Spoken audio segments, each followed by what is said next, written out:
maybe not. Hello, one. Hello, all. This is a impromptu version of show business. We're going to get shit on with snow here in New York. So last time it snowed pretty heavy, we lost internet. So I'm kind of trying to get in front of that. And we're going to do an old school version of the show. It's just me and Peter. Peter, say hello. Hello. How's everyone? What was that? No one's telling me everything. Okay. Yeah. Well, we had a couple people in the chat. I don't know if Daniel and Jaws stuck around, but that is neither. No, it's not a usual day. Lindsay's not with us. It's supposed to be Wednesday. I fucked up last week. It's just a mess. And to further hammer home the point of just how much of a mess this is, Black Panther. Black Panther won 5th week in a row. It's a good movie. It's a great movie. It's a great social statement. I don't know if it's 5 weeks. I mean, is that do you think that's more a testament on how good Black Panther is, how much people flock to Marvel? I think it's a testament to how good Black Panther is, and how weak the rest of the films are right now. See, is that the case though? Because I mean, A Wrinkle in Time was supposed to be, I mean, shit, it had Oprah behind it, so there was supposed to be something. Yeah, it's not that good. You saw it? Yep, I saw it. All right, well, sadly I saw it. No, it's I saw. My wife's a big fan of the book, and there's another film from years ago of it and stuff. So we've seen that years ago. I don't remember most of it. But so we went and saw it, and yeah, it's like I saw it in 3D, which I hate 3D, but we didn't have a choice. Literally, it was like you had to. If we were going to see it, we were going to see it 3D. Right. And it's not a bad film. It's not, but it's not a good film either. Like it's not super memorable. It looks nice. It's got like a couple okay performances. It's got a couple really annoying performances.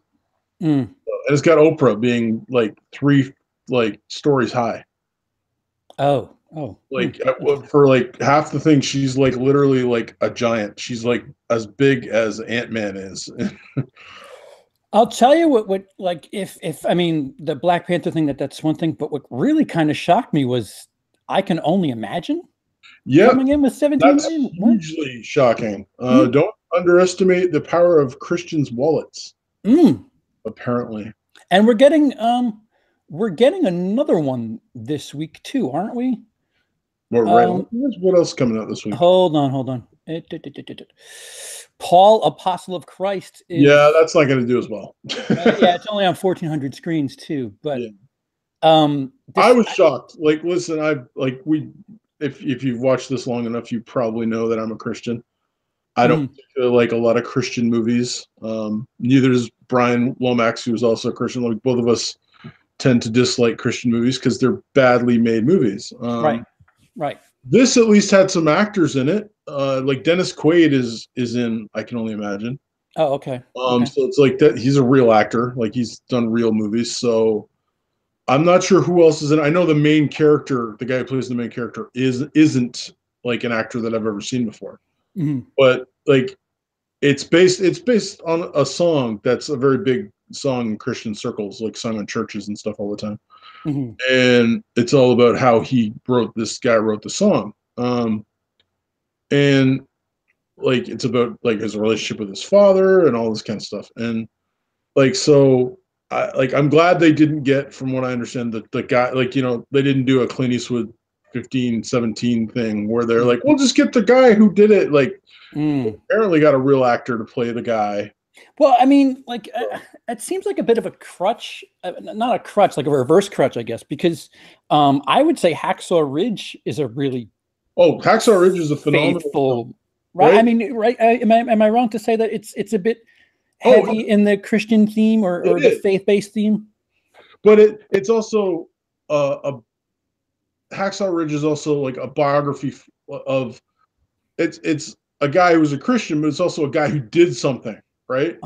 So like there's a huge difference between like that Christian guy who wrote that song and that Christian guy who saved hundreds of guys in freaking World War II. Right? Fair point. Fair point. Mm-hmm. Like, and like, it's just, so a lot of Christian films are made for Christian people.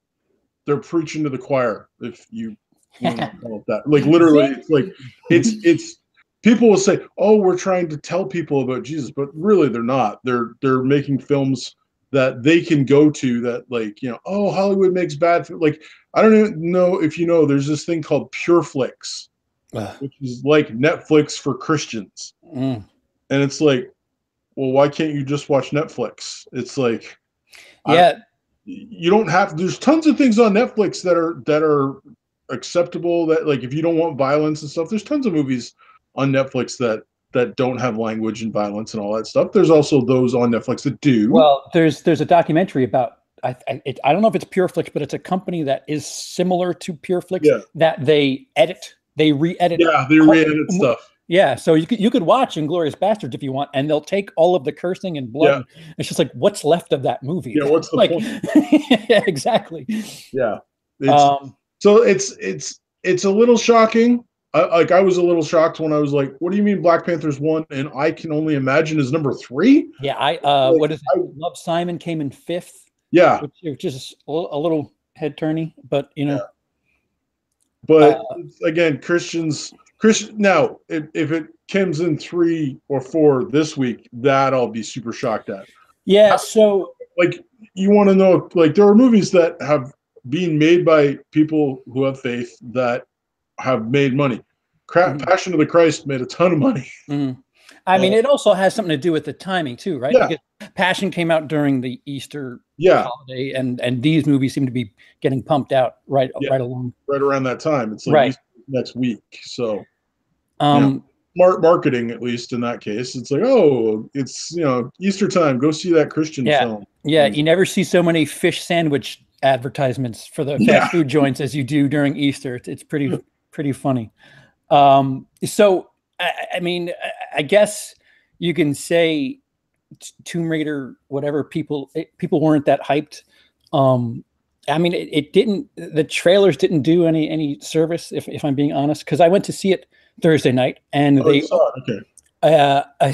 saw it eventually, but not Thursday night. All they had was 3D showings, which is kind of frustrating, because, like, you know, people don't want to pay $19 to watch stuff, like, you know, just and when I went to see it, there was a problem with the print, so I don't know how many people that affected, but it's just strange that on a Thursday night, at least I thought something like Tomb Raider would get a pretty heavy push. But yeah, so right.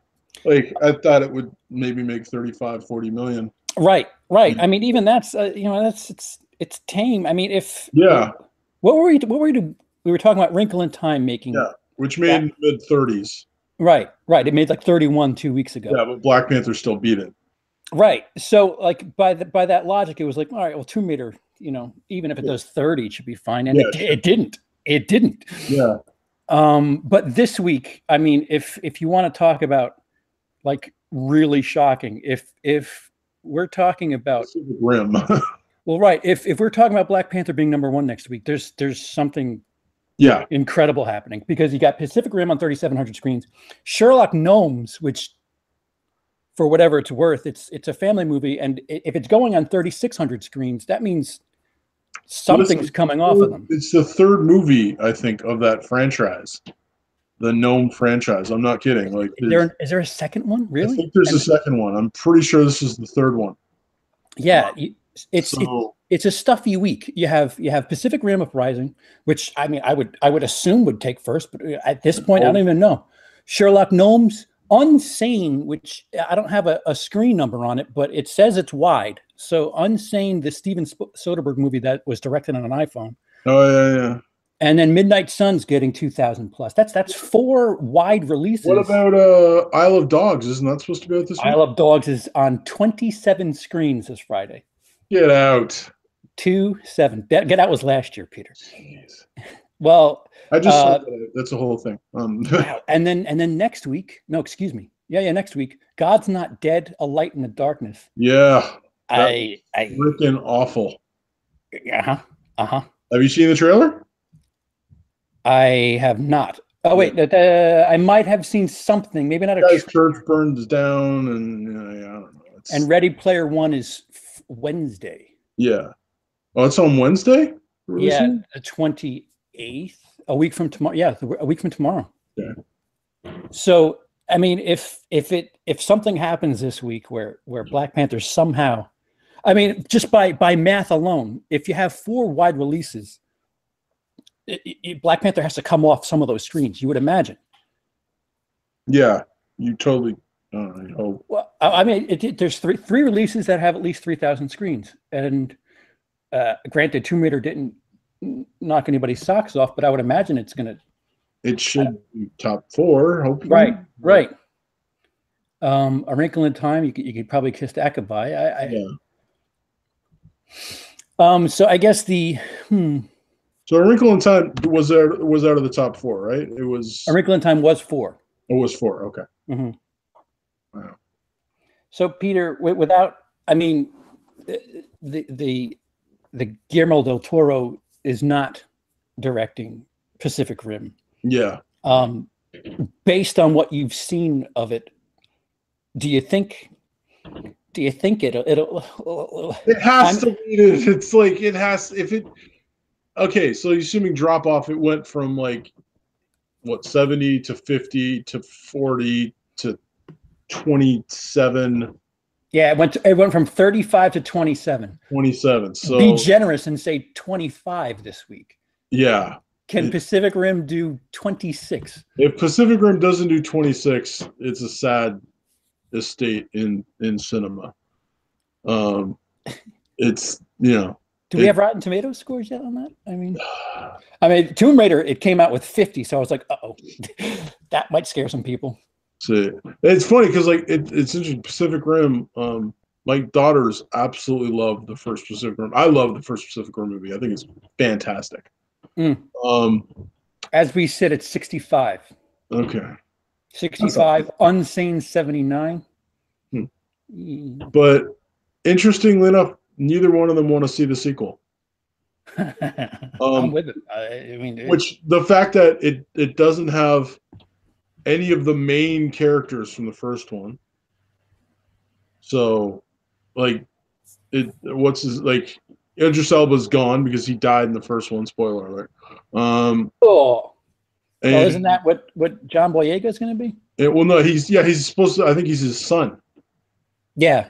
Oh, yeah. I didn't finish. Yeah. But, and what was this? Charlie Hunnam is gone.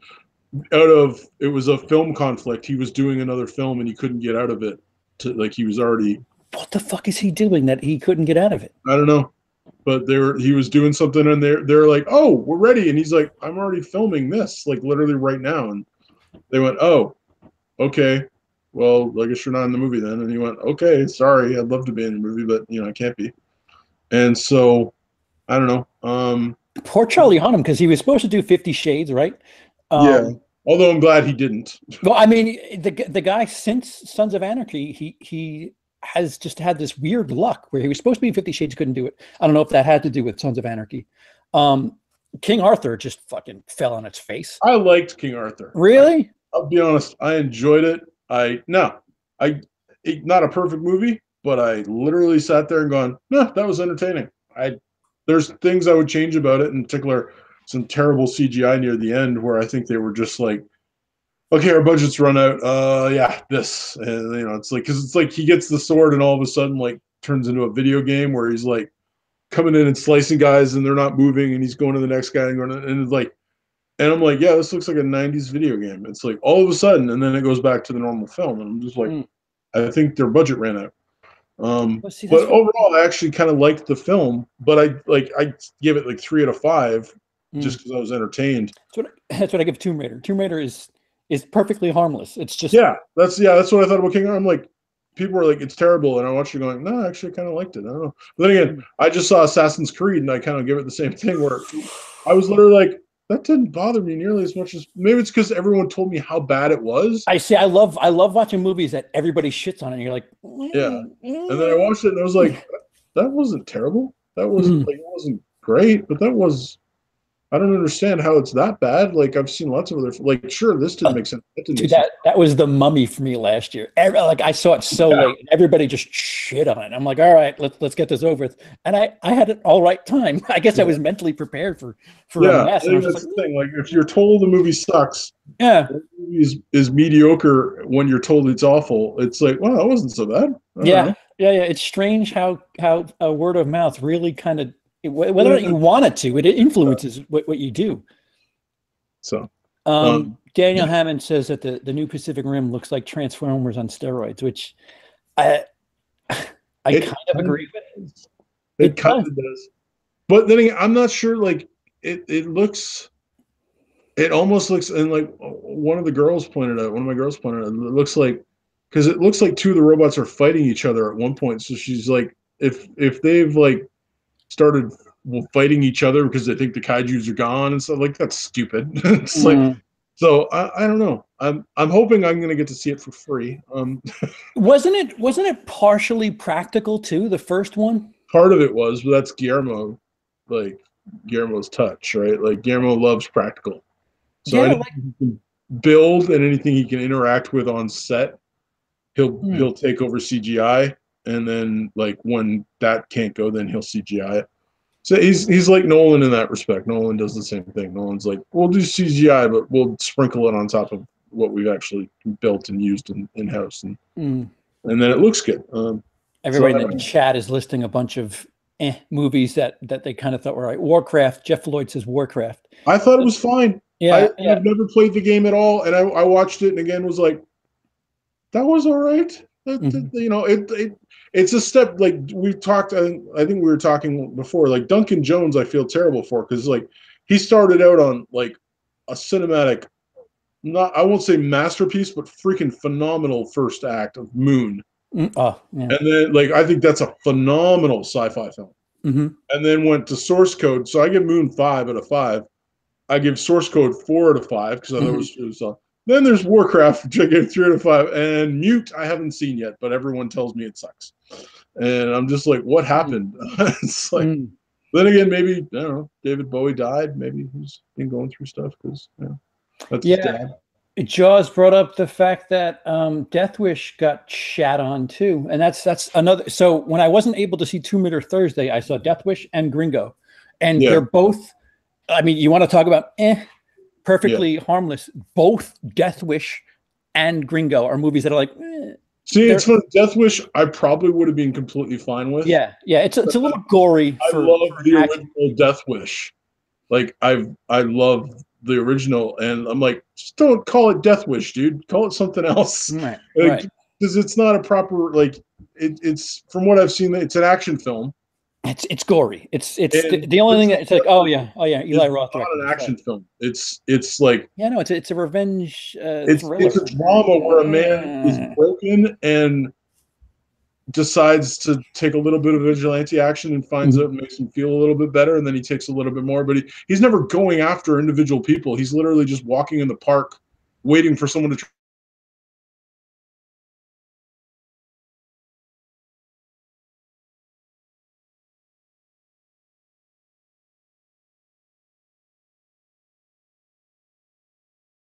Any of you who know the Dexter television show, I mean, it's vigilante. You're gone.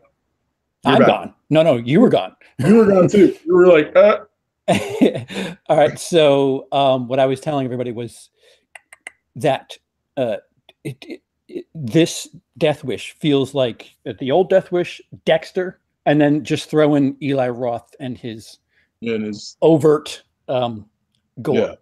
It's just it's much more of an action massacre kind of thing than the original. The original was very much more a dramatic piece. So I'm like, if they would have just called it something else, I would have gone, oh, that looks like a revenge film. Cool. But when they're like Death Wish, I'm like, oh, why are you remaking that? Yeah. So the more I think about it, the more like this. Hi, Johnny boy. The more I think about this March, because you can't count Black Panther because it was a February release. Yep. March is just a bunch of movies that are meh. I mean, it's Death Wish, it's Red Sparrow. Red Sparrow. What I just talked about. Gringo, which is, you know, it's a Netflix movie. It's like, you know what, Netflix, you want to be a badass? Release it on your thing right away. Perfectly movie. Strangers Pray at Night. It's not great. It's not horrible. It'll be forgotten by the time what The Quiet Place comes out. Yeah, so The Quiet Place is good. Right. It seems to be a month filled with placeholders, and I like Tomb Raider, another one. Just okay. Well, here's the thing, right? Like, if you're a movie studio, other than Tomb Raider, if you're a movie studio and you're like, okay, Black Panther, like, if you have any wind that Black Panther was going to be what it was, like, if you have any, like, if you looked at the last 5 Marvel films and what they've made, okay, and most of them have gotten close to $1 billion worldwide. That's almost like a given. Yeah, it's kind of like the new ground for. Yeah, it's like, oh, a Marvel movie's going to make $1 billion worldwide. Yeah. And you're like, we have a bunch of weak properties that we could spread out throughout the year, or we could just dump them all in February and March, and they're gonna be killed like anyways. So might as well get them out where they stand a better chance because they're going against only one big competition that the people are going to go see, and they'll fill in the blanks after that.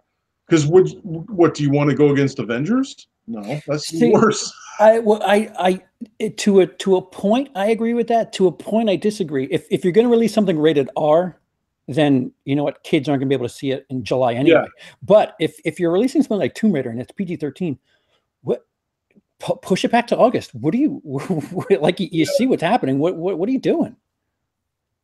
Yeah, it is. Well, yeah. I mean, like a property like Tomb Raider. Like, I mean, set the date. And I guess they probably figured, like, you know, by then it's got to be gone. You know, it's like Tomb Raider. Well, we'll set it 5 weeks after Black Panther, and it's a couple. I guess you're right. I guess you're right. It's like, it's got Black Panther's got to be like, you know, getting its tail end there. So like they figured, oh, Black Panther's probably in 4th place by that point. We can take first. Meanwhile, Black Panther just keeps on going. It's the train that, you know, takes the vibranium and just goes. Yeah, is there a budget on Tomb Raider? Yeah, because 20. I don't think 25. Death Wish didn't make back its budget. I was looking at that earlier. I was like, wow. It's like, but its budget wasn't huge. I was just like, wow.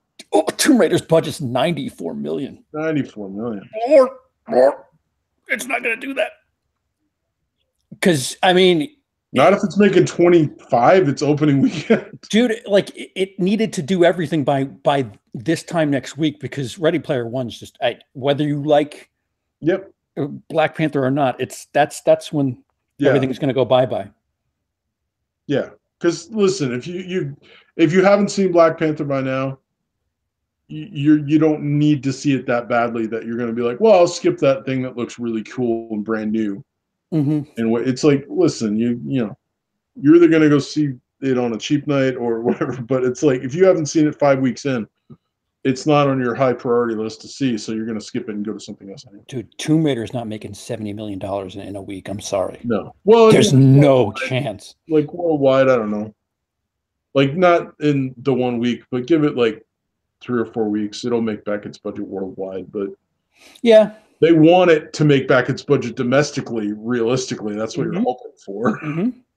Especially like a movie like this, like Alicia Vikander is becoming a star. Like she's to movie people like us, we know who she is.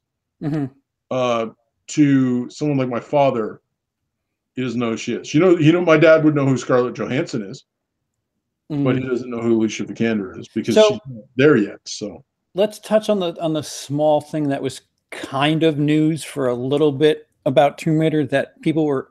Not people, I'll say a small percentage of the internet, which seems to get attention because I'm talking about it right now. There's a handful of folks that think that Tomb Raider is awful because Alicia Vikander isn't as well equipped as Angelina Jolie or the character in the video game. Yeah. So because her boobs aren't as big as Angelina Jolie's. Right. Which the from watching the movie and playing the remake of the game, which came out like 3 or 4 years ago. Yeah. They've scaled it down. They've made her more realistic. And that's what this movie is. I can't. It kind of traces back to the Bond thing, like it can't be a black guy. Why? Like what the fuck does any sort of cosmetic thing have to do with anything that's going on with the character? Yeah, like it's funny. There are certain things, like I've been a big proponent for certain actors being cast in certain things, and like so again, and Idris Elba is my main go-to. I would love him to be James Bond. Yeah. I would have loved him to be Batman because Idris Elba was freaking cool enough that it would like.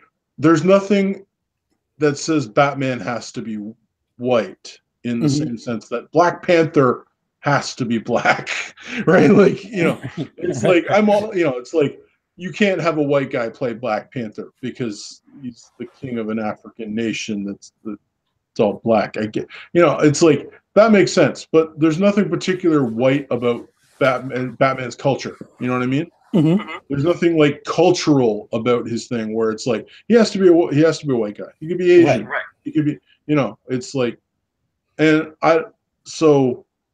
Idris Elba, I would love to play Batman just because I think he's freaking awesome and can do anything he wants. Mm-hmm.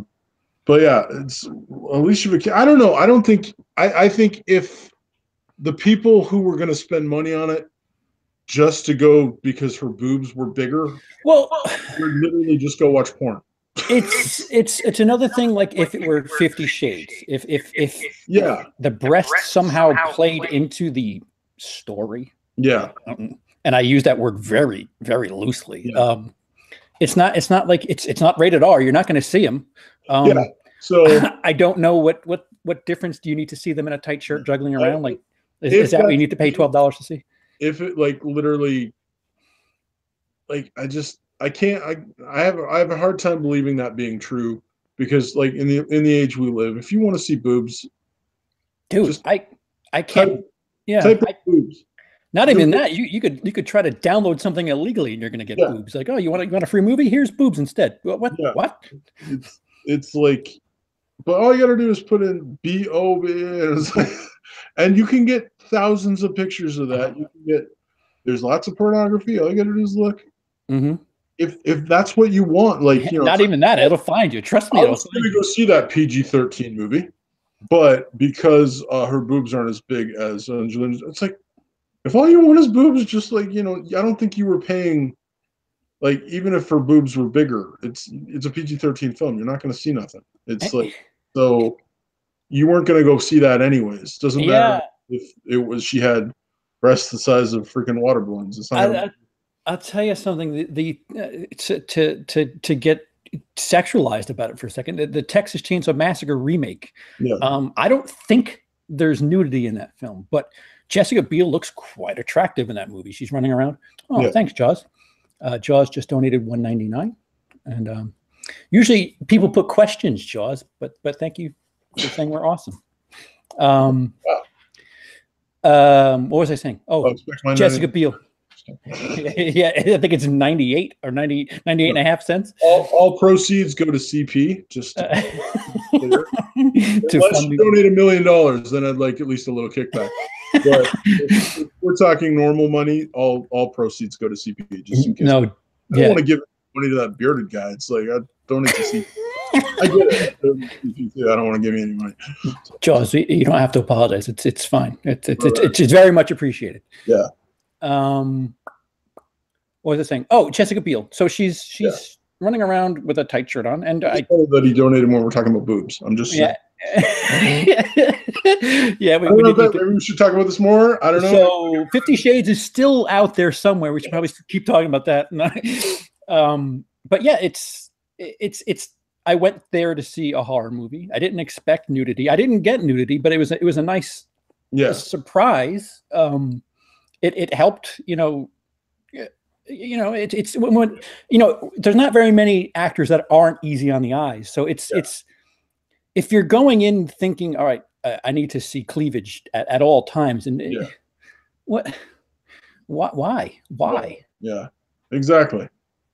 It's I don't know. It's I like we live in a very sexualized society, and as much as people want to say it's all men, no, it's not, because like lots of women go see The Rock because he has big muscles and is a handsome guy, which he is. And like, lots of people I've known women who drool over Michael Fassbender, and his, attachments. Fucking tripod. That's his new nickname. And man, I know people who talk about Ryan Gosling like they could eat him for dessert, and it's like, and that's fine for that. Like, it doesn't bother me, but it's like, but like when a man's like, well, she's super attractive, you'd be like, well, hey, you can't talk about her. It's like, well, it's part of the thing, but it's not the only thing. Yeah. It's like there's a reason that actresses are cast, and there's a reason they want to look good, and I don't think you should belittle someone. Like, it's funny. It made me laugh because like, what's her name, Jennifer Lawrence. Yeah, Lawrence was talking about the fact that like when she was younger and she went for a movie role, she was told to go home and come back the next day and lose 5 pounds. And and then she was made to stand in a line with other women, topless except for having pasties on their nipples.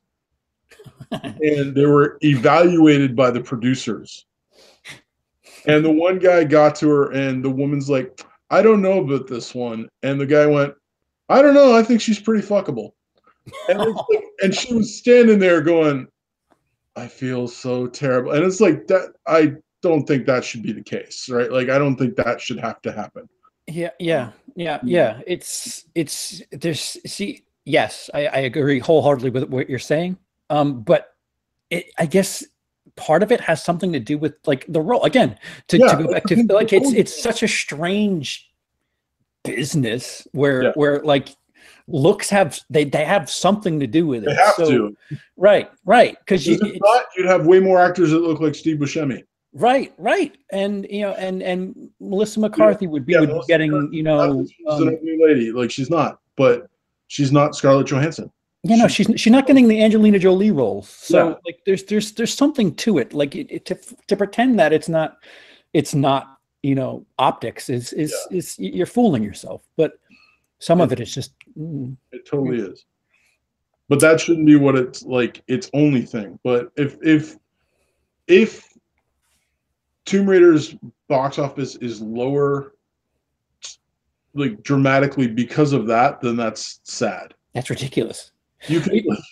I've never gone to a movie in the theater gone, well, I was gonna go see that one, but because that one's PG-13, this one's rated R, I think there's a chance I may see boobs in this one and not that. It's like, when I was a kid, that might have been a thing, but there's this internet thing that I heard is new, and people can easily find this crap.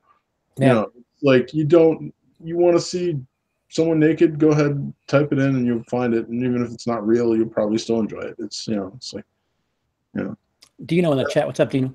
That goes to that whole. Have you heard about the deep fake things? Huh? The pornography that's called deep fakes. No, enlighten me.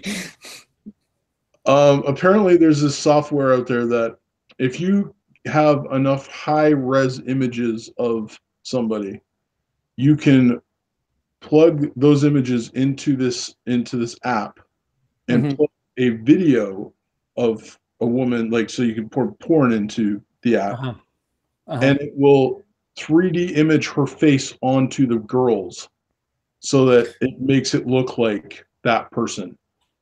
And some of them are super realistic looking. Can we just figure out cancer first? I know.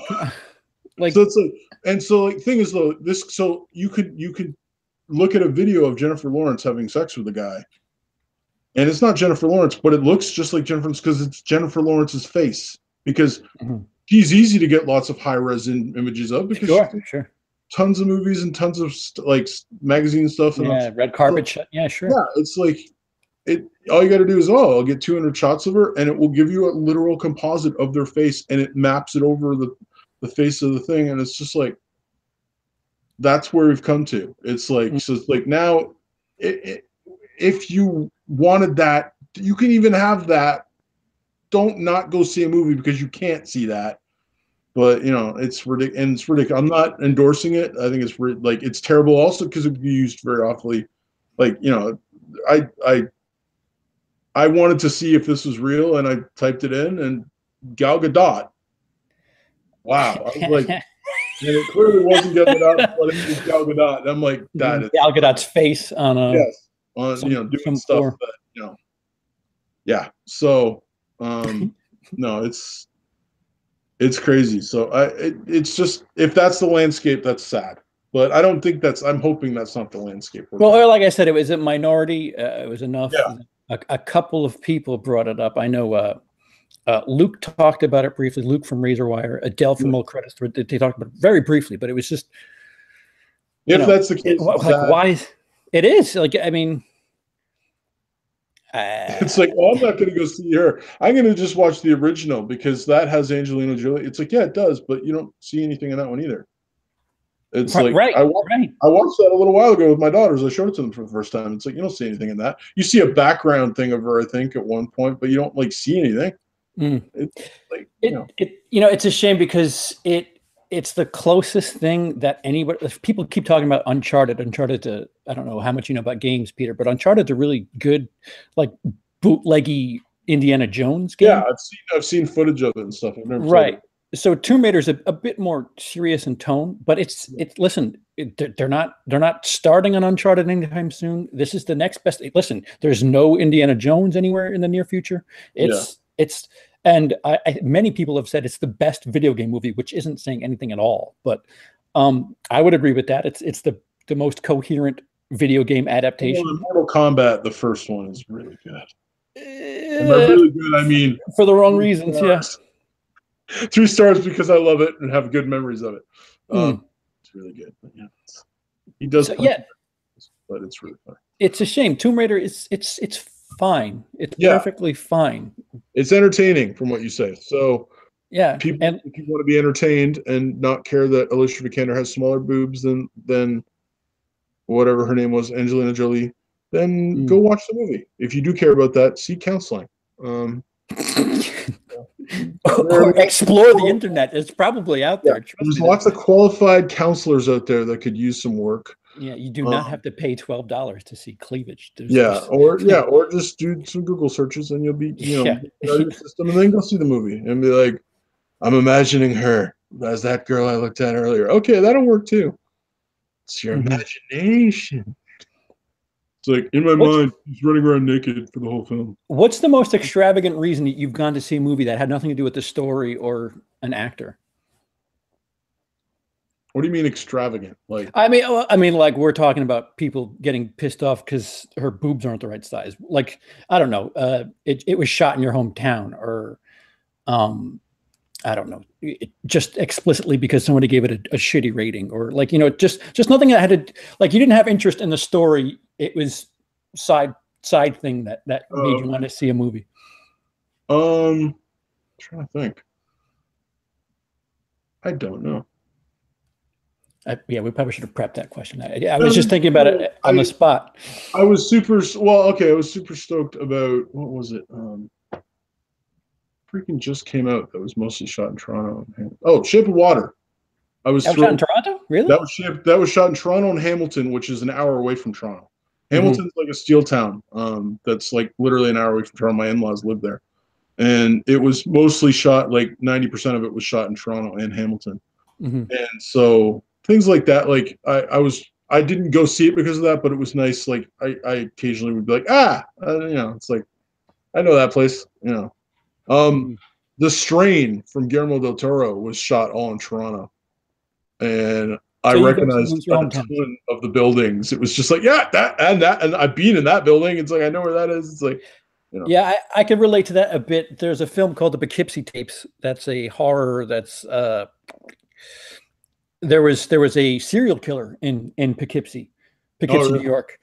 And it has nothing to do with him. And the only reason I wanted to see that movie was because I thought, oh, maybe they're going to talk about this dude who killed those prostitutes, and it doesn't, which is frustrating. If you want the real story, his name is Kendall Francois, and he just an unruly dude who kept a bunch of prostitutes in his attic, I think, and just yeah.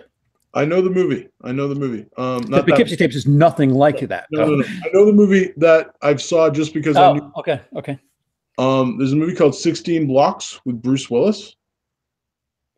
Sure. It's by Mos Def. Who am I thinking of? He's escorting Mos Def, trying to get him to court. And who directed that? That was Spike Lee, wasn't it? No. What the hell am I thinking? I don't think it was. Okay. All right. Go ahead. I'm distracting you. Might have been distracting. But anyways, it was shot all in Toronto, and my friend's dad was there. There's a scene where they get aboard a bus, and they take over the bus, and then like there's this whole scene about the bus. Like it lasts about 10-15 minutes. Mm-hmm. My friend's dad was the mechanic for the bus, so he was on call on the set, sitting there. And anytime the bus would break down or they break it, he'd just go fix it. And then he got paid really good money, and it was all shot in Toronto. So like we literally went and saw that movie because we knew like my friend's dad was the bus driver, like not the bus driver, but fixed the bus. And so we were waiting to see the bus. And as any. I recognized like 90% of the city, like because I knew parts of the city where they were. Like the courthouse they're talking about, I've been in that courthouse. I had to fight a traffic ticket in that courthouse. So I'm just like, I know all the places they are. It's like, so that was one of the reasons I actually went to see the movie. Now, it's a pretty solid movie. I think I'd give it 3.5. It's not like it's Bruce Willis is like a beat down cop with Mos Def doing an annoying voice, but being I've seen it. For some reason I thought it was might be Spike Lee. I didn't think so though. Yeah, I might be. I'm confusing that with Inside Man. I think that's what. Yeah, Inside Man is Spike Lee. Mm-hmm. Cecil in the chat, Tim in the chat. Hey guys, how are you? Hope all is well. Yeah. So why don't we get to predictions? I don't remember. You know what? Fucking Lindsay kept track 2 weeks ago. Didn't keep track last week because we weren't here last week. Again, my fault. Screw us. No, just kidding. Yeah, you know what's funny? Let me take this down for a second. What's funny is I remember asking Brian to join us, and we had a very impromptu stream over on Lee's channel for a good cause, a dude who's sick. He's not doing too well. So we had a stream, and it was me, Lee, Brian, and Cody, and Lee and Cody took off because they have jobs early in the morning, whatever. Yeah. And it was just me and Brian hanging out, and he's like, do you want to do a stream? Like, just a BS stream? And I'm like, oh, what will we talk about? And then we're just killing time. And then you joined in for because we were on Skype. Yeah. And I'm like, hey, Peter, we're about to do a stream. And you're like, so show business is not happening? I was like, oh my God, I totally forgot. We were just killing time. Like, I don't know. What do you want to do? And I just you invited Brian, and he's like, nah, there's no way I could stay up that late. And then, it's like 2:30. What an asshole! This would be cracking. Right. I'm such an ass. So yeah, that's why we were in here last week, because I was just completely mind. Richard Donner directed 16 Blocks. Really? Yeah. So I just looked it up, and I'm like, Richard. I'm like, oh yeah, okay. So yeah, decent director. All right, so back to the week that was. Again, the week upcoming, you got shit. I changed my stupid things. So this Friday, you got Pacific Rim, Sherlock Gnomes, Unsane, and Midnight Sun. Unsane and Midnight Sun, we don't have an exact number, but Sherlock Gnomes and Pacific Rim are both 3,600 screens plus. Yeah. I don't think those bottom two are like we even have to talk about. I don't think they'll be part of the program. Frick. So what are the other two coming out? It's Sherlock Gnomes, Pacific Rim, Unsane, and crap. What are you? Midnight Sun, which all right, so the ones like Pacific. Hold on. Asterisk 1,600 screens. Paul, Apostle of Christ, which just in case, because I can only imagine is. Yeah. I don't know. That I think we'll probably have a better weekend the weekend after that because it'll be Easter weekend. If it does well its first weekend, it'll get more screens its second because it'll be Easter. But all right, I'm picking. It better freaking be Pacific Rim first. Uh-huh. And Black Panther second. Wow. What was the other movie coming out this weekend that you said? So Pacific Rim Sherlock Gnomes. Sherlock Gnomes. Getting. Okay, this is gonna be sad. Sherlock Gnomes third, and I can only imagine. What did you say? You said Pacific Rim 1, Black Panther 2? Panther 2. Sherlock Gnomes. Wow. And then I can only imagine is going to be fourth. Tomb Raider is going to drop out of the.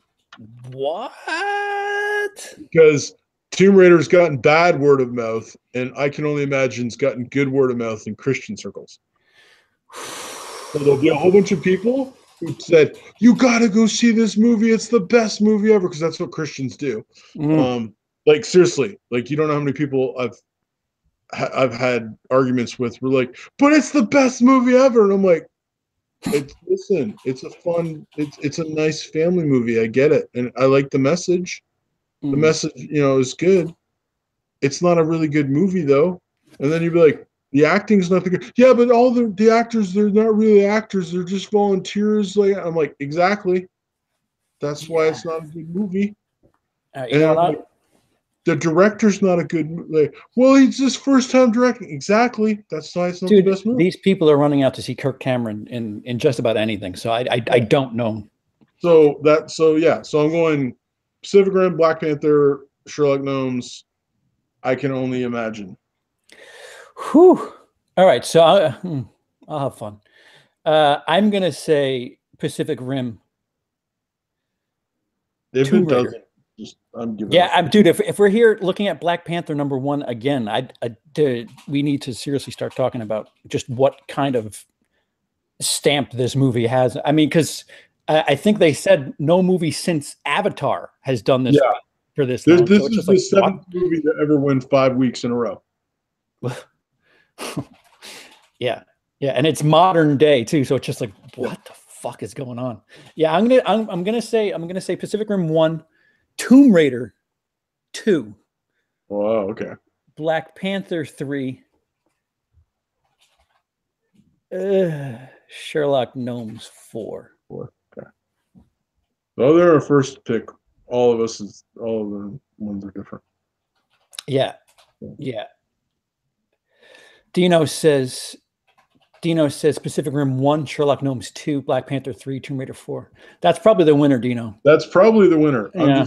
I'm going out on a limb that I can only imagine because of, again, this is not because it's a good movie. I haven't seen the movie. I've seen trailer.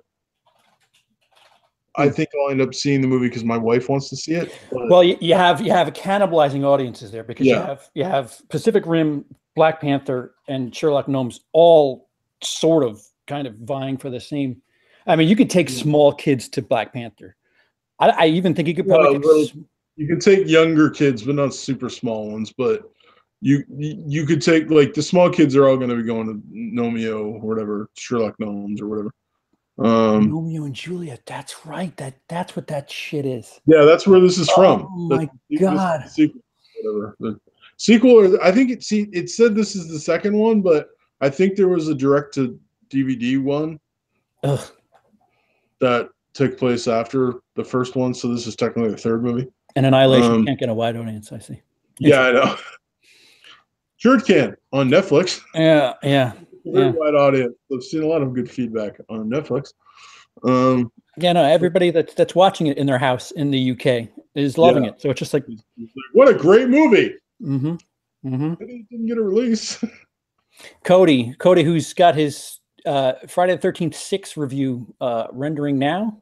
So there's that to look forward to. I'll be watching that hopefully tonight, Cody. Hopefully tonight. I'll be honest. Me and Cody don't agree too much on the movie, but I love talking to the guy because he's fun. Yeah, no, he's so that stream. We did a stream on CP's channel with this kid. Oh, and we messed with him about his Legos, and it was one of the Sean, yeah, times I had doing a stream. This poor kid about his Lego collection. It's like, for as much heat as I get for being an asshole, I'm kind of kidding. Cody's pretty straightforward. Me and Cody were just killing that guy. I felt bad, but at the same time, it was. And then he's just like, "Did you do the thing where you have to masturbate every day for this double?" And it was like, what? Yeah. You don't really. I never really feel old until I talk to Sean. I'm just like, yeah, man. You'll feel super old, and it's I'm pretty sure I'm 2 generations older than you. There's no way that. Cody says when Cody was just like, no, because I'm an adult and I do whatever I want. I don't win to told. I don't have to be told by some stupid thing that I can go do what I want to do. Yeah, no, I dump my loads into females, thanks. Cody says Pacific Rim 1, Black Panther 2, Tomb Raider 3, Gnome shit 4. That's pretty close too. Those two I think are probably likely. Yeah, I think part of it is I'm just like hate fucking the Gnome movie because please, America, please, don't be stupid. Don't be stupid. Don't underestimate the power of Christians' word of mouth. Sure. Each other going, you have to see this movie. It's so great. Mm-hmm. It's got a real actor in it this time. We actually have an actual actor this time. We have an actual actor that has credits on IMDb. Whatever. So Dino's trying to figure out what's on TV. I think this is the USA Network, whatever. Yeah, the USA Network. It's the Biggie Tupac story, or at least one little sliver of it, as you can see. Or the Tupac Biggie story. Sure. Or the Tiggy Bach Putak story, depending on what you want to call it. From the people that did the O.J. Simpson thing. Oh, okay. It's a television series. So, it's got Donald Faison in it. I just saw him in the corner of the screen. I'm not too sure about Sherlock Gnomes being 2.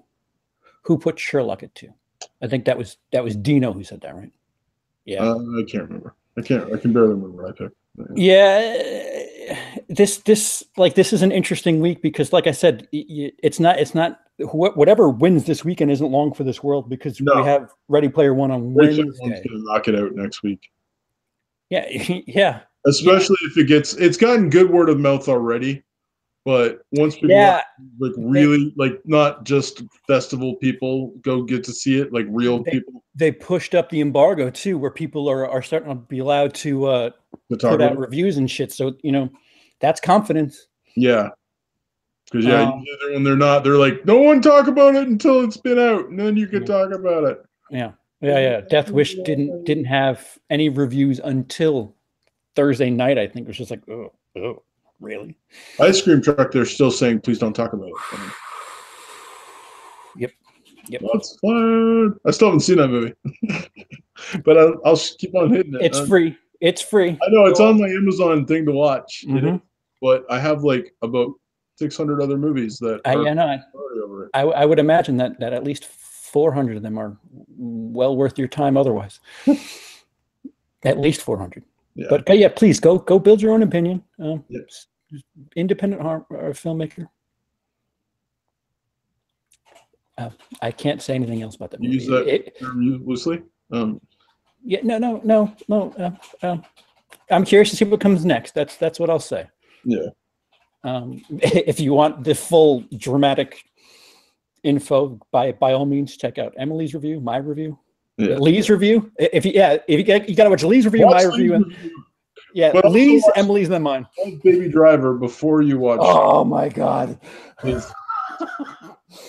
Yeah. This is like Driver. It's funny because Jeremy Johns said that he liked Suicide Squad and said he liked it if he bought it on Blu-ray, and then everybody has not let him forget that.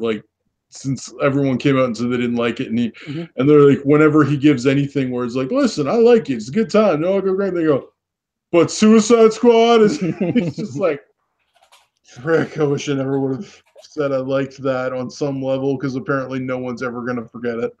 Mm. So to talk about independent stuff really, really quickly, I saw a film called Stillwater, which has nobody in it. It has John Ritter's son that isn't the one that we see all. That What the one hell is was his on name? TV. Yeah, what the hell is his name? I don't know. Jason. Well, Jason Ritter. Yeah, so his brother is in this movie. Also Ritter. And it's okay. It's okay. Yeah. Emily was screened a copy of 420 Massacre. That where everyone gets high and then kills themselves. Yeah. It's a camp movie with a lot of marijuana references. I mean, I can only take so much interesting independent film. Independent horror, should I say? And I was looking over her shoulder a couple times. I'm like, yeah, I can't watch this with you. I've done enough. I've done enough in weeks. Yeah.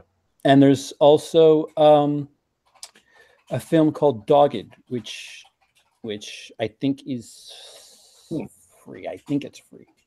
Yeah.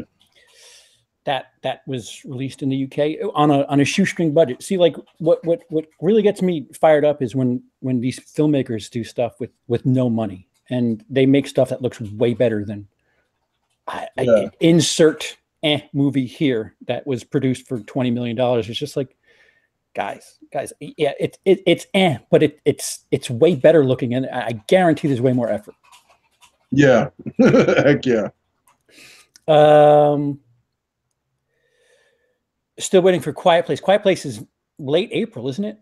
Yeah, Peter? I think so. Yeah, Truth or Dare. That's it's got a bit of time before it. Yeah, those are both later.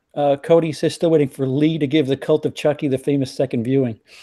Yeah, the good old Lee flip flops. They're I know he's done that. Like, I love Lee. Like, I really do. I love him to death. He knows I love him. It's just, man, I count him as a friend, but like the amount of times in the last little while he's like immediately gone and seen a movie and been like, awful, and then he watches it again going 5 stars or 4.5 stars. Speaking of Black Panther, he said it was terrible, and then he watched it again and was like, oh, it's a really solid Marvel movie, and then I'm like, I don't get it. I don't understand how. Star Wars, the same thing. He was like, nah. 2 days later, guys, seriously, it's awesome.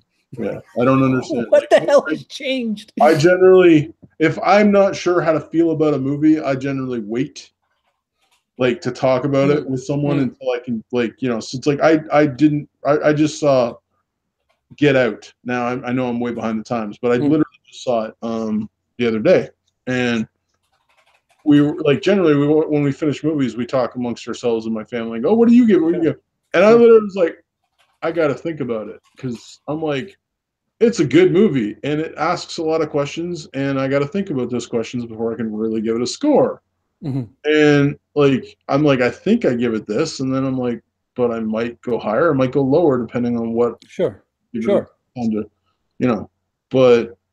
I ended up giving it 4 out of 5, which I think is a really solid movie. I don't think it was on par with some of the other Oscar movies that I have seen. If there's anything I could say about Get Out, I'm glad that it got the attention it did, and just maybe it'll do something for mainstream horror. So that's the only thing I'm like, all right, good.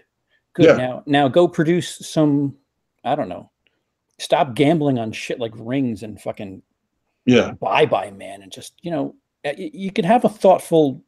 Yeah, because it's a good. Well, it's not a horror movie; it's a thriller. It's like, okay, I pointed out it on Brian Lomax's sci-fi group thingy. I was like, it's kind of also sci-fi, because it's got this whole brain switching thing, which guess what? You can't do.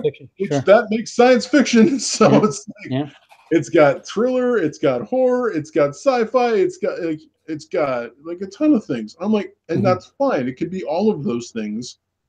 But I'm like, I think it's mostly a horror that like has some thriller aspects and sci-fi aspects, but it's like it's a horror movie. Yeah, yeah. You know, here's how you ask that question. Would you if you were in that situation, would you be horrified? It's like Yeah. I would be. Yeah, well, Brian and I have had this discussion before where like by that logic, Saving Private Ryan's a horror movie. Yeah. So it really well, like, yeah, but it's like in this case, like Saving Private Ryan, like, is a war movie that's like, you know, the people are doing what they're doing because they're trying to save people. Whereas in Get Out, like, would you want to be tied to a chair and know that a woman could say some words or tap a teacup and you're freaking gone? Well, Fatal Attraction then too, right? You, it's like, you know, yeah. Would you want some floozy that you were sleeping with to take a bunny and put it in? Yeah. Spoiler. I just think in the 90s we had this surge of like mainstream thriller shit, and I think that was due mainly to a movie like Silence of the Lambs. Yeah. And or Jacob's Ladder. I'm not sure which one came out first, but they were both kind of these. I've never seen Jacob's Ladder. Dude, it's trippy from from what I know. Yeah, watch it sooner than later because I feel like it's not gonna hold up. Oh yeah, I mean, we watched it recently within the last half year or so, and it's okay. It's okay. Yeah. Well, I've never heard anyone say it's brilliant. It's like it's one of those films that I've always heard was really kind of messed up, and people didn't understand what it was about, and scary and creepy and stuff. And so I was like, I've just always wanted to see it, but I've never had a chance. I've never found it. Yeah, no, it's a really neat psychological. I mean, it's on par. I want to say what's her face who directed A Decent Proposal directed it. Fuck, Adrian Lynn. Okay. I think I could be way wrong. I don't know who directed. That's bad. Fuck. Well, anyway, you had that. You had Silence of the Lambs, and then stuff like Seven pops up a couple years later, and it's just like, okay, this is neat. It's neat that we're getting big budget, borderline horror thriller stuff. So if we can get that like sort of movement again, cool.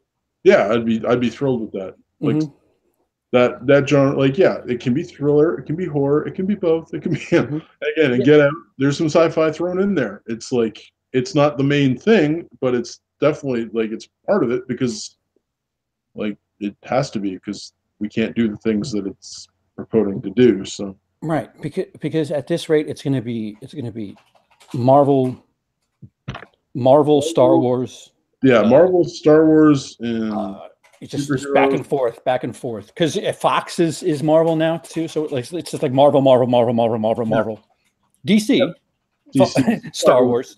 Yeah, it's funny. Here, I want to hear something funny. My sister has 4 kids.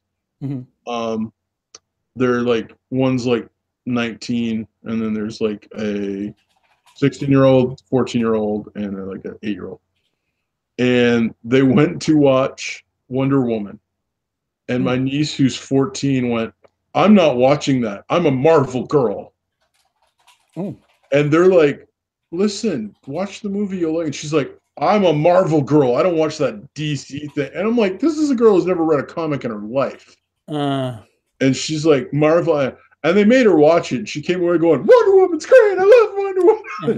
It's like, but it's like she was like, I'm Marvel. And I'm like, when did the world turn into you have to be this and freaking you can't be the other thing too? It's like, oh man, it kills me. I just, like, yeah, there's too much black or white, red or blue. I mean, it's just like, you could be purple, you could be gray. Or you could be both. You just like everything. It's cool. Yeah. I mean, that's what kind of like, I just got sick of it. I have, fuck, it's right here. Still wrapped. I just don't care. Like, like it's. I know. It's just like fucking. But there's so much of it out there now. Well, that we watched Exorcist 3 for the first time. I've never seen that. I don't think I've seen number 2 either. Actually, I've seen number 1 like a couple times. Two's not good. 3 is better than 2. That's an easy thing to say. That's an easy thing to say. I'll be honest, I'm behind on horror, like especially from my childhood, and because I didn't watch it as a kid. So like again, I've only seen 3 of the Friday the 13th movies, the ones you've sent me. I've only seen the original Halloween. I've never seen any other Halloweens, not except I've seen like parts of number 3, which. Oh, Peter, you know what? Don't watch any more Halloweens. What? Don't watch any more. No, seriously, don't watch any more Halloweens, and then watch this new one. Yeah, I was like, I wanted to see the second one because Carpenter did it, and then they're like, well, the second one doesn't count anymore. I'm like, okay, then screw it. I'll just wait and watch the new one.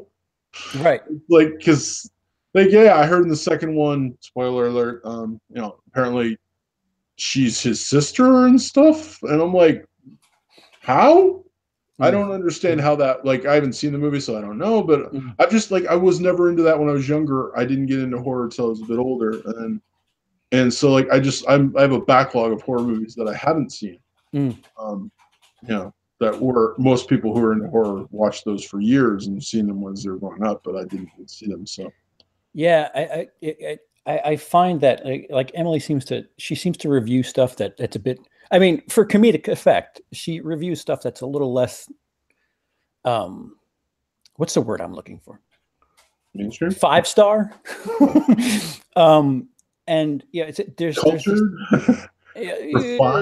refined, good. Yeah, there's just there's stuff that I watch enough of this. Yeah, I don't want to put it all on independent horror, but there's stuff that just is not that great. Yeah.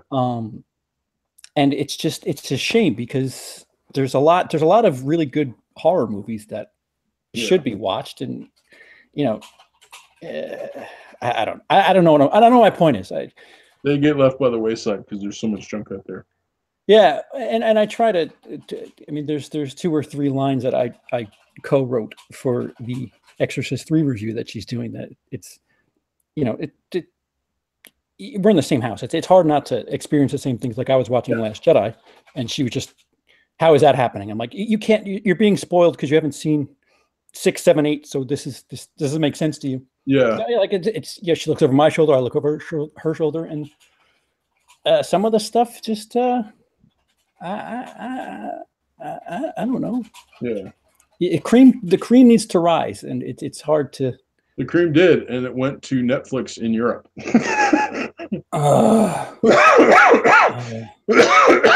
It rise so high, it went above the theaters and went right to Netflix.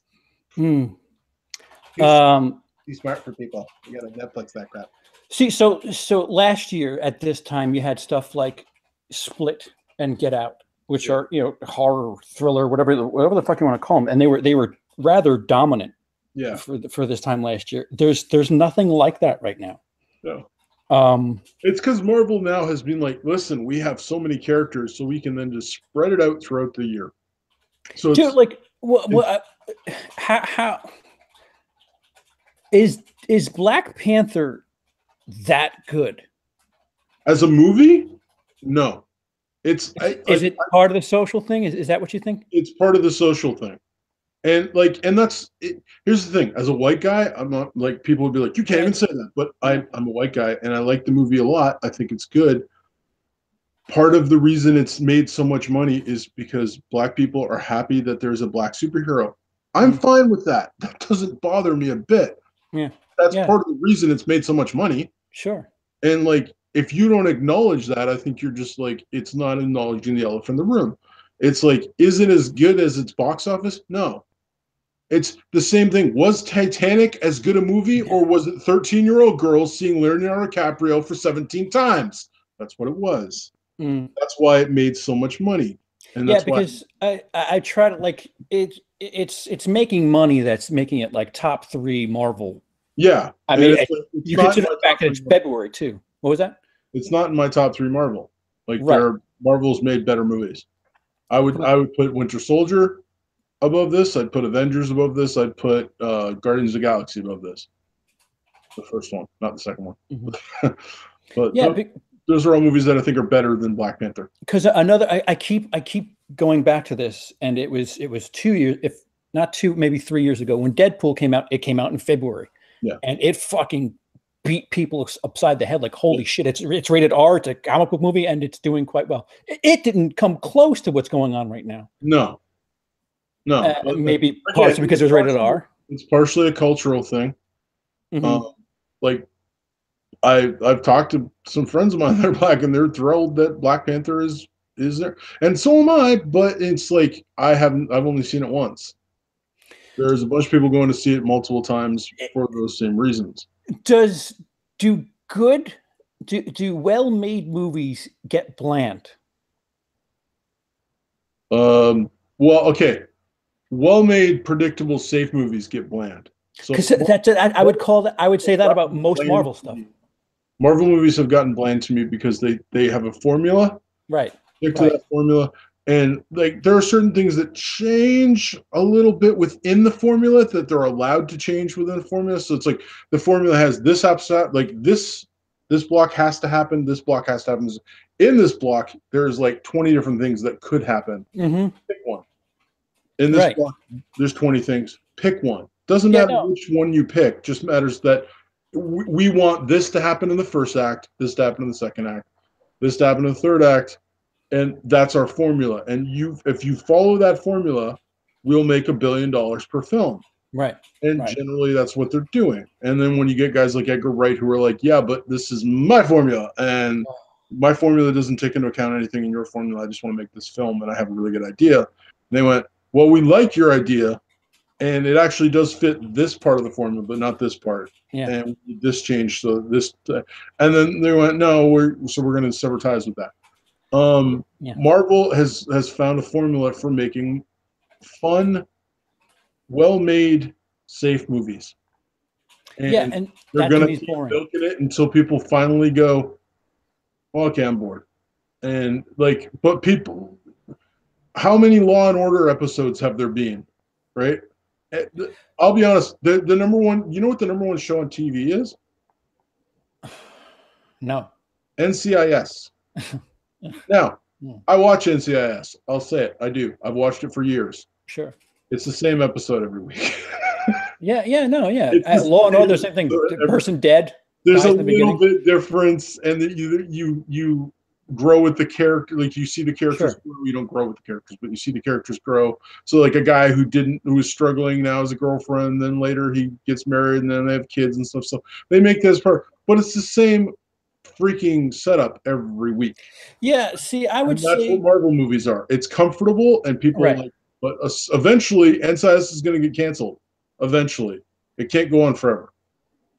And that's going to happen with Marvel. See, so the difference, the difference here is, I gave Black Panther 4 stars, 4 stars out of 5 on Letterboxd. It's like 8 out of the 12 movies I've seen this year. Yeah, I could recognize it's a well-made movie. It's a good movie, but I don't want to watch it again. Like I'd rather watch Thoroughbreds again. I'd rather watch Game Night again. I'd much rather watch Annihilation. Fuck, I need to watch that 5 more times, I think. Yeah.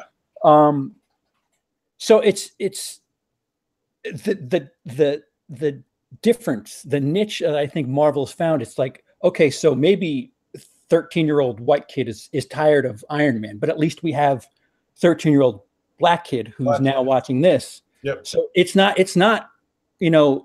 unfresh to him. So they're rotating a bit, which is weird because they don't have their Wonder Woman yet. No. They're getting Miss Marvel. That's their Wonder Woman. That's coming out in this year or next year.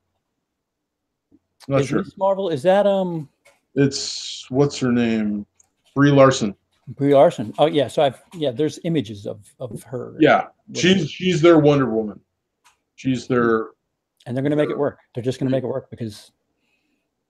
Right, and so that'll be the next. Like I don't. I'll be honest. It's not going to be as big as Black Panther was. Right. Well, it's not because it's a less cultural thing. Do I want to piss people off?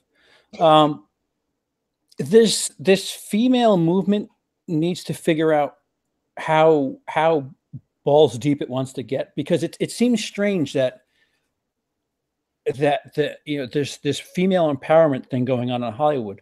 Yeah. Annihilation, mostly female cast. Nobody's talking about it. Yeah. Fucking Detroit, directed by Catherine Bigelow. Nobody talked about that. Yeah, like, didn't get any love at the Oscars at all. Didn't even get. Right. So what is this weird? It's like I keep going back to this, Peter. The whole fucking Ghostbusters thing. It's just like, why go watch it just because it's women? Like I don't understand what. And then you slam it. You're bad because you're slamming it. And it's like, no, I slammed Ghostbusters. Not like I didn't slam Ghostbusters. I was like, wow. Well, that was a movie. Another thing, A Wrinkle in Time. That was directed by a female that I watched, and that it wasn't terrible, but it wasn't memorable. And the thought, if they took that same movie for Ghostbusters in particular and put 4 men in that role, it would be just as unmemorable. It had nothing to do with the fact that they're women. It didn't. And, it's Shrek. It's Shrek, and it's just like, I don't care who you had as those 4 people. Put like 4 big name men in that movie, and like, it's still what they're working with wasn't good. And like, it was a dude who freaking directed the film, so it's like, I blame him, not the female actors. It's not their faults. Cody says, I think Fox has been making the best and ballsiest comic book movies lately. Deadpool and Logan were among my favorites of all time. MCU is great, but I always know exactly what to expect them. I couldn't agree more, Cody. And what frightens me about Disney scooping up Fox is now what? Yeah, Disney has apparently said like they're going to have a rated R division. Well, they just switched out New Mutants. New Mutants was supposed to be R, and now it's been pushed back, and now it's going to be PG-13 again. Again, I don't know if it was PG-13 to start with, but I don't know. But they said they're going to have a division at least. But I think probably it'll be Deadpool is that division, and like they'll keep everything else since Logan's been done. Like I think I'll be honest. I think Fox has done a great job with Deadpool, and it did a really amazing job with Logan. I think the X-Men movies themselves have been floundering for years. I think Matt Reeves, I can agree with that. Breath of fresh air, and then they give it right back to Bryan Singer, who immediately took it downhill. And like, I know Cody's a big Age of Apocalypse guy. He thought it was great. I didn't. I thought it was so average and so like, I've seen this. The most recent one, right? With Oscar Isaac, the only film that wasn't that good with Oscar Isaac in it. Yeah, it literally, it's like you have that much talent, and it's just such a.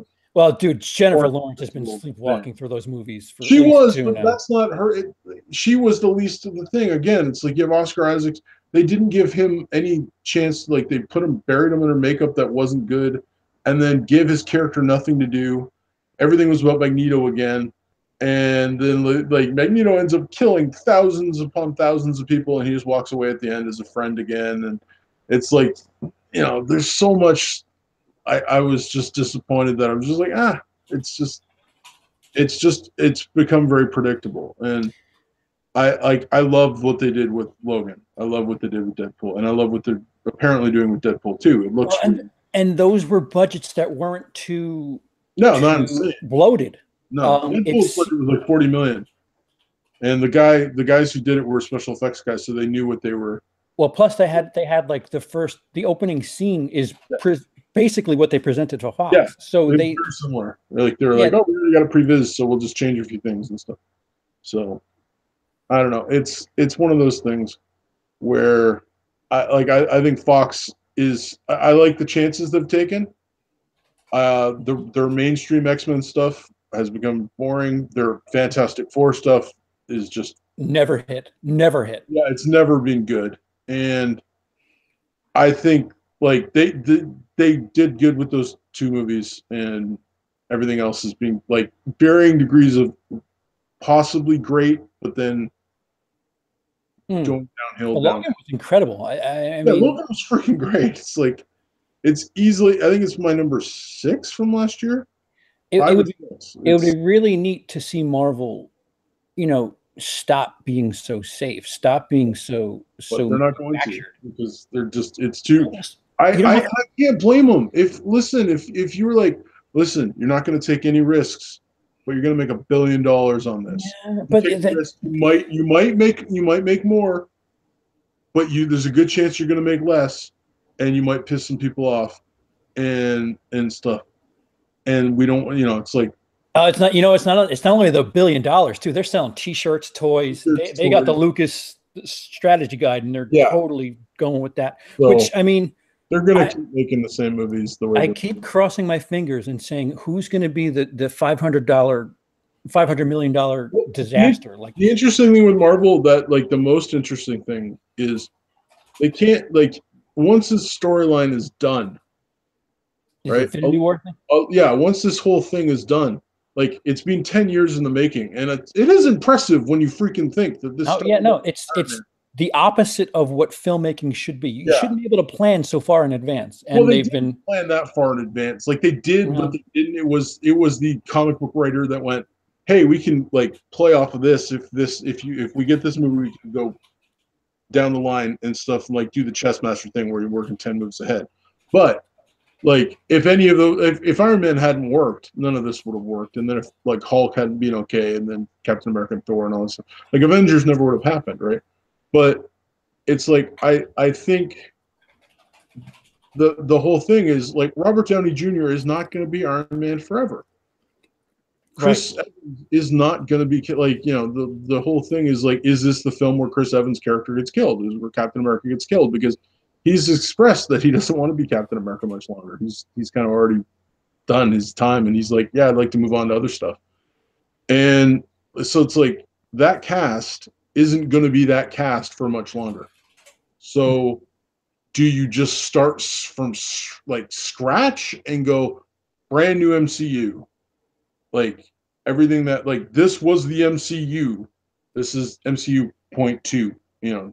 Mm-hmm. And like, start from scratch with all brand new actors and stuff, and not have anything carry over. Because like, Robert Downey Jr. is not going to go this, like, man, he's getting old.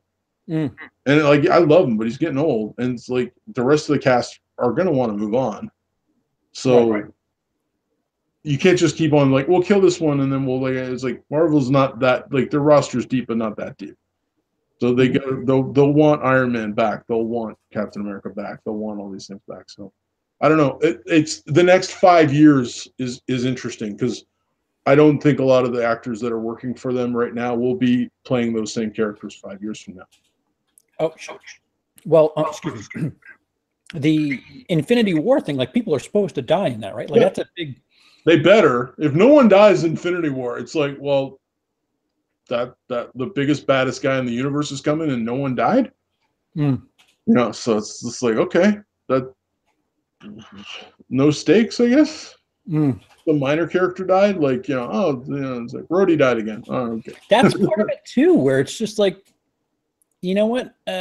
It's part of why I get like tired of it, is that nobody, you go into it and you're like, all right, I know that he's going to be in this movie that's coming out in 6 months. So there's nothing, there's nothing at stake here. So like, that's part of it too. Like this, we have this much planned in advance. It's like, all right, so Robert Downey Jr. signed on for 10 movies. So we're only on movie 6. So yeah, he's not going to go anywhere. Yeah. It's part of the reason why I care less, is because it's like Jaws just said, there's no stakes in it anymore. There isn't, like, so if no one died, like, but the whole thing was Captain America has died in the comics. So like, hopefully like, I'm assuming that's who's probably going to die. And he'd be the most impacting person to die, other than Tony Stark, which they're not going to kill him right now. So it makes the most sense to kill Chris Evans' character. But sorry if anyone didn't know that. It's gonna be like, what? You just told me. But like, that's, it just makes sense from a film standpoint, from a character standpoint, from an actor standpoint, from everything. Have you seen Last Jedi? Have I seen? Yes, I saw Last Jedi. And what is your opinion of it? Liked it a lot. Thought it was really good.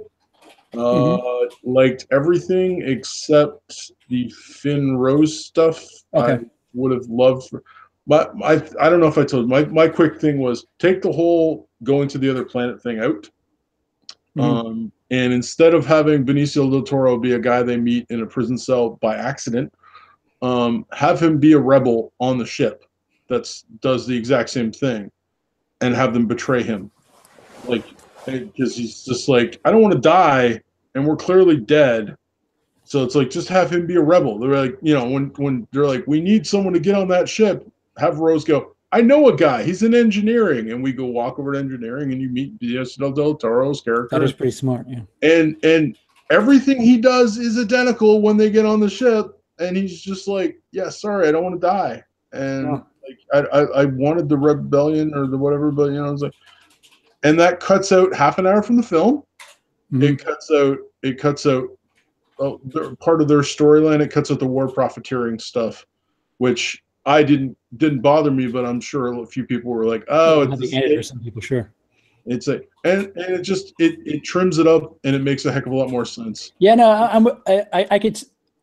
I'm down with that. I'm fine with the way you just presented it. That was my biggest gripe, because plus also they do a callback. They call what's her name from the first film to find out how they'd break the thing, right? Like the lady. Maz Kanata. The whole reason they called her was to get her in the film, right? Mm-hmm. Like, there's no other reason she's there. Is, oh, we got to have a callback to the first one, so call her, and she's like doing something, some kind of fight, and then she's like, the only person in the whole universe that can do this is this guy. Yeah. And then they go to the planet, and they don't get that guy, but they get put in a jail cell with the only other guy in the whole planet, only universe, that can easily break in, but he just happens to be in the jail cell with them, and he can get out of the jail cell anytime he wants, but he's waiting. Yeah. I'm like, this is way too convenient. It's lazy writing. How are you with the characters ending that? I'll leave it. I mean, if you haven't seen it by now, I'm shocked, but I'll leave it unspoiled. A character ends in the third act. Luke in particular. Luke, climax. I was trying to be polite, but yeah. No, I actually really enjoyed it. I thought it was pretty cool. I was happy when it happened, and then when it was like, I didn't see it coming. Like, my daughter kind of went, "Oh, I noticed because the floor, his hair, yeah." Well, she's like, the red didn't move when. Oh yeah, with the foot, yeah. And I was like, I looked at my daughter. I'm like, wow, you picked that up. I didn't. It's like, but so that part didn't bother me. I thought it was really cool. And really, yeah, I think it's strange that the same people that thought Force Awakens was too samey, are complaining that Last Jedi is too completely different. It's just like, well, what the fuck do you want? Like, seriously, go watch the original trilogy and shut the fuck up. Just stop watching the new ones. The only other major change I would have made, I think I probably told you this already too, but the lady that does the whole light speed ship thing and break the thing. Oh, she 9/11s for that should have been Admiral Akbar. Okay. Yeah. Okay. Because that would be a great conclude. I have no stakes on that woman dying. I've never seen her before, other than the fact she has interesting hair.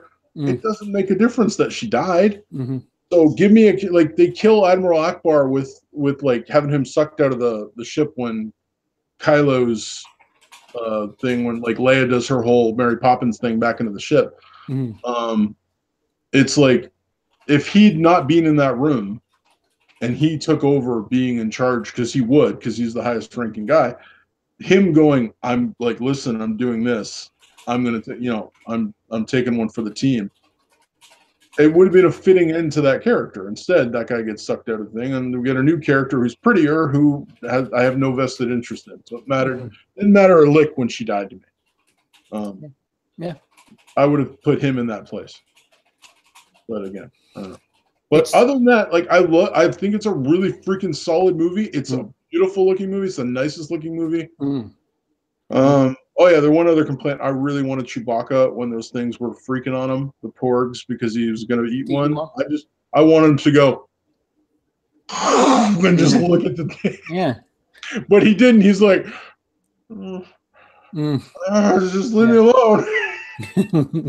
But no, it's fine. And what's incredible is, can you predict what's going to happen in the ninth episode? Because I can't. What's coming? And I was thrilled when Snoke died. Like, it's so funny because it's like, oh, you don't find out like what his backstory is. You didn't find out what the Emperor's I backstory. fucking thank you. I was thinking the same thing. Like, what? In the sixth one, you had no clue why he was the Emperor and stuff. Mm-hmm. You just know he's an evil dude. It's like, you don't need to know. So Right. I don't need to know how Snoke came into power and who he used to be and all that stuff. I don't care. I've read things like Luke is too silly in the beginning, and it's just like, dude, do you remember who Yoda was when we first met him? He was stealing food and saying "mine, mine, mine" to R2. It's just like, was my buddy. Like, I heard Mark Hamill like talk about the fact that at first he didn't get it because he's like, Luke would never abandon it, and I'm like, and he's just like, that's what Jedi do. He's like, Obi-Wan Kenobi went and hang out. Yoda went to a swamp planet and just lived, like, ran away from the Empire. Like, did Yoda stick it out and fight the Empire? No. Yeah, dude, people's memories are just like so short. So the Luke going, I've screwed up and I tried to kill my nephew, and instead he's gone to the dark side and I've screwed up everything. Of course he's gonna run away. That's what every Jedi's done. dude, and if there's one thing that the Kylo arc could be the best. Yeah. I mean, we're being taken on a ride that I don't know you can compare it to anything. It's really interesting what they're doing with this guy. I'm excited to see where it goes. I mean, he's got to be like the ultimate badass by the 9th one, right? Because he's just he's still building towards that.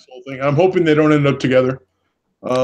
Yeah, they're crashed. Like, I think I said this to Luke a couple of times. I said it feels like what they did with Kylo in these 2 movies is what they should have done with Anakin in the first 3. In the first ones, yeah. Yeah.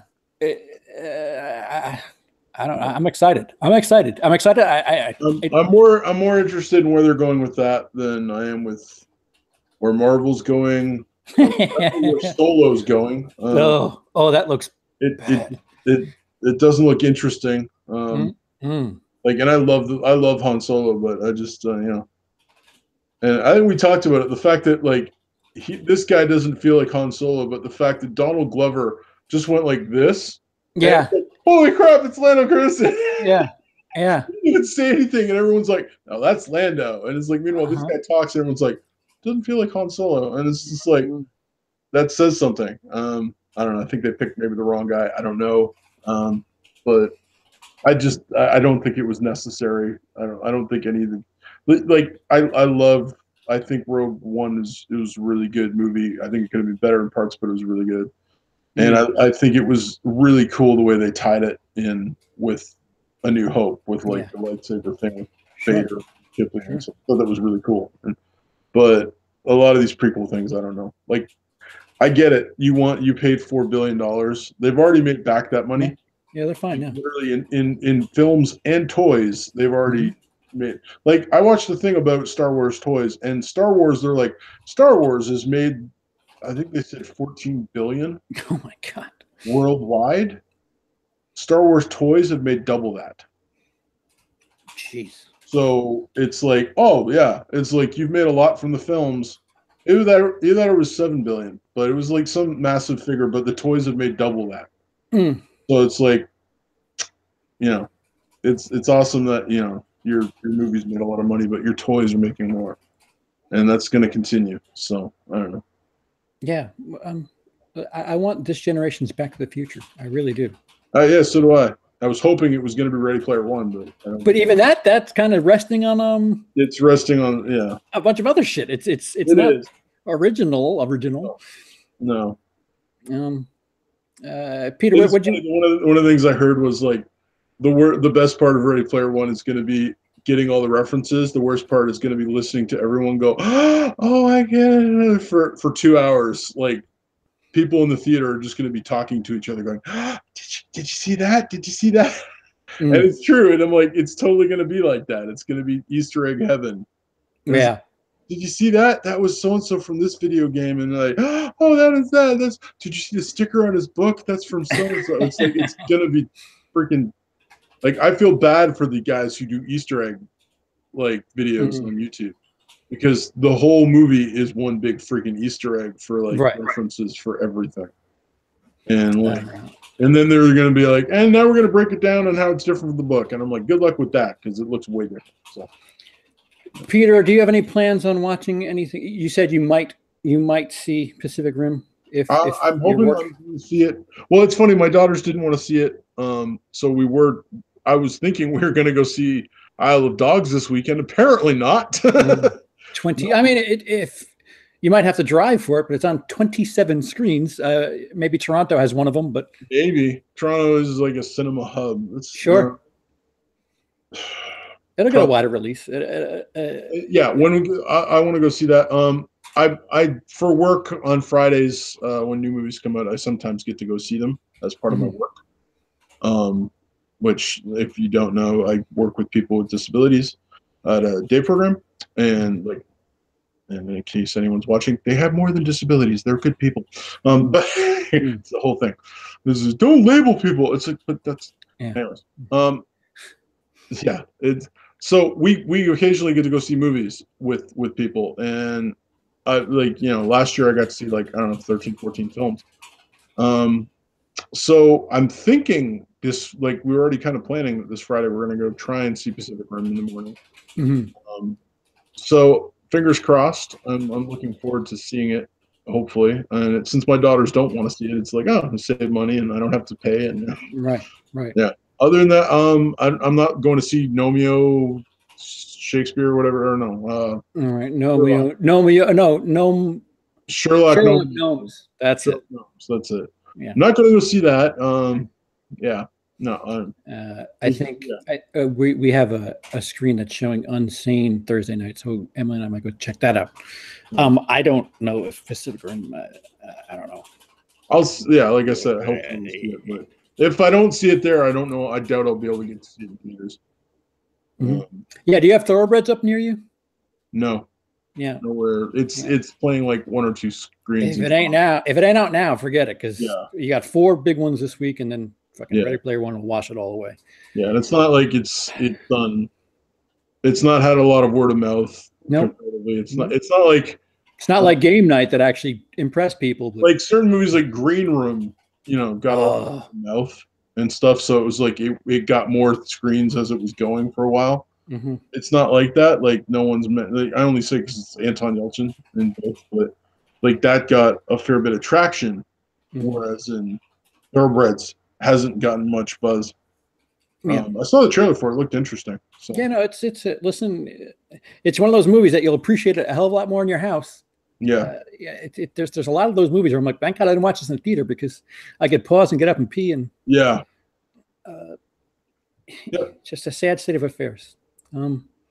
Anything you want to talk about before we go, Peter? On Saturday, I don't have a video coming or anything like that, but I'm just gonna tell you what I did on Saturday, because I'm quite happy with what I did on Saturday. Okay. On Saturday at 9:30 in the morning, we started Lord of the Rings and watched it all the way through. When did you finish? What time? 10:30 at night. We had to take bathroom breaks for like when switching the discs over. And my friend came over, so like we had to take a 20-minute break when his wife came over to say goodbye to them and stuff like that. So and like when we were switching discs over, we'd put food in and like go grab it and stuff. But yeah, we watched 12 hours worth of Lord of the Rings on Saturday. So that was my Saturday, and it was freaking awesome. Extended edition Lord of the Rings, full. Yeah, and the best part, it was my daughter's idea. I didn't even suggest it. That's awesome. So. That's awesome. If you ever get a chance to do that, it is an ordeal. Like, I'm not even used to sitting that long anymore because I'm trying to be healthy. So it's funny you brought that up, because Emily and I are going to finish the second half of the marathon that we are doing, and it's 12 hours tomorrow. I'm hoping not to lose power, but you think watching movies in a row is fun, and then you do it, you're like, my ass is tired. I'm kind of. I've been trying to get healthy, so I've been going to the gym like 5 times a week, and I was just so I'm not used to sitting nearly as much as I used to, and I got up early on Saturday morning to go to the gym because I'm like, I'm going to be sitting for 12 hours, so I need to go do something. Right. And I was like, if we finish at 9:30, I'm going to go to the gym again, but we didn't finish till 10:30, so I'm like, screw that crap. But yeah, it's a long time to be sitting. It's like, a long time not to be doing stuff and just watching. But saying that, Lord of the Rings is freaking amazing, and It's great. Not The Hobbit, Lord of the Rings. Yeah. People were like, "Did you watch The Hobbit too?" And I'm like, "No, I Oh, don't." that's a full day, right? It's, If you do that. yeah, but I don't watch those movies because they're terrible. But you know, Oh, they're all right. well, If you okay. watch them through, I guess I've never read Lord of the Rings, so I don't have that attachment to it. But I've read The Hobbit like 6 times. Oh, okay. It Yeah, is that. so freaking different and so wrong, and so could have been. Maybe they could have made that into 2 2-hour movies or 1 3-hour movie, Yeah. and it being great. Yeah, the blue balls at the end of Smog kind of pissed me off. But they just keep on. We can make 3 movies out of this. It's like Mm. Lord of the Rings was 1,000+ pages long. Mm. The Hobbit was 316. We have a minute for every page. It's like, why do we need 3 movies out of that? It's like, so yeah. But yeah, that's what I did. So I'm proud of that. That's all I'm gonna brag about. So yeah, and I don't know what's coming up next on this channel. It's a hodgepodge. But it will probably be back next week at regular time, Wednesday, unless of course something happens where I forget. World or Black Panther just comes in and kills us. Yeah, no, if Black Panther wins again, I think we're gonna have to move it to Monday because what the fuck. But oh wait, no. All right, maybe Wednesday. I don't know if I'm going to see Ready Player One that night. I don't know what the hell the story is, but yeah, that's neither here nor there. You'll see us next week at some point. At some point, Peter of Bearded Movie Guy, Lindsay, who couldn't join us because it was supposed to be tomorrow. My 2 cents of nonsense, and have a day. Say goodbye, Peter. Goodbye, Peter.